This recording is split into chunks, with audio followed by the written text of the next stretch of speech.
Hello, my name is Isabel Peru, and I'm going to be doing my presentation today on free healthcare and how to get free tuition for school. And here is my audience. Hello, everybody. So I know everybody here probably has to pay for healthcare.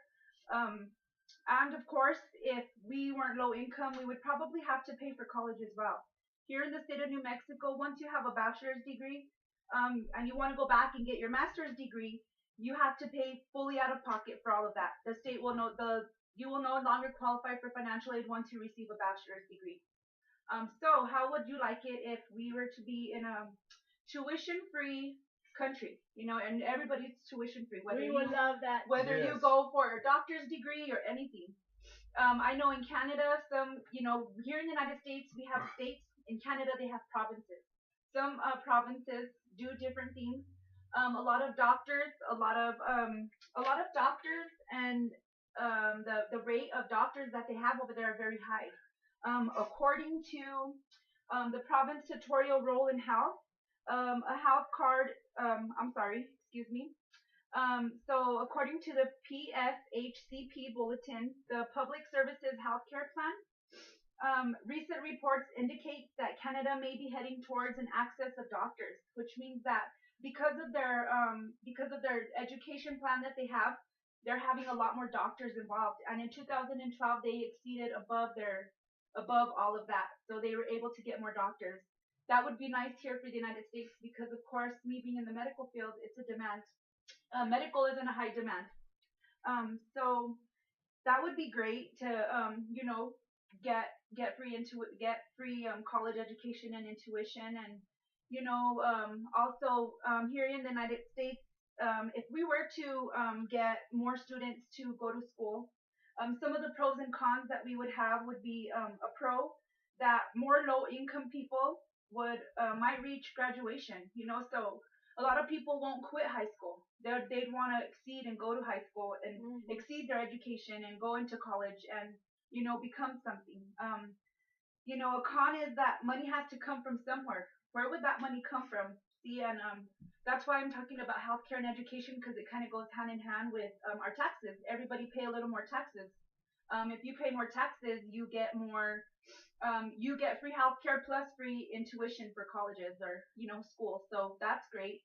Another pro is that student debt won't longer crash the younger generation, which means that me myself, I'm already in debt, and I'm barely a junior in college. Can you imagine if I were to go get my doctorate degree, how much more in debt I would be? Not only that, but I would leave that debt to somebody else to pay, and then it's going to go back on my kids when they get older. They're going to have to pay more for tuition because of how many people are in debt, and nobody pays back that money. Another pro is that students might more have freedom to choose their major and enjoy their job. If you enjoy what you do, you never work a day in your life. So that would be great to go to school and say, hey, I want to work on cars and become a mechanic. But how can you do it living in such a low income spot? Or, how would you be even rich and still want to do mechanic? And they're like, no, you need to go to school for a doctor, because we have a lot of money, So I think a lot of people would be able to choose and do more with their job, with their major. Another pro and con was that more people would go to college.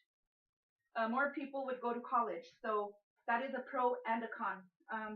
Of course, more people are going to go to college, but then more money is going to be getting spent into that tuition. So how are we going to pay for it? Our taxes, and then if all of us here all had a degree, can you imagine how much thousands of money it would go for just one degree? Another con, so the pros and cons of that. So talking about, about leaving people in debt, where does the money come from? Of course, our taxes. My theory would be that if we were to all pay more taxes, then we would go to school we'd go to college and pay our tuition. And not only that, but healthcare. Healthcare would be free for all of us, and when I say healthcare, that means like anything you need, but nothing cosmetic. No no boob jobs, no facial, no injections in your face to make the wrinkles go away or anything. Nothing cosmetic, only things that are necessary. So in Canada, they do have free healthcare in their provinces. Some provinces they do pay for their healthcare, but one thing that nobody knows is that their prescription drugs are not paid for. They don't pay for home health care or long term care, and they don't pay for dental care.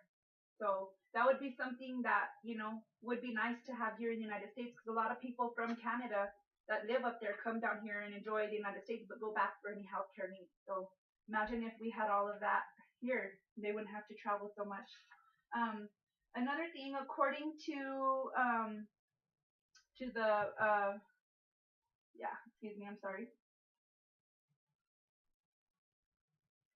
Okay, so according to the province, the province tutorial role in health, a health card is issued to the province ministry of healthcare in each individual who enrolls for the program, and in the province, and everyone receives the same level in care.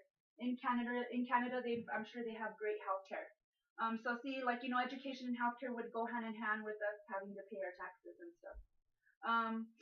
So that concludes my discussion. Thank you guys so much for listening to me. I appreciate it. Any questions? Thank you. Isabel, record na ba yan? Okay.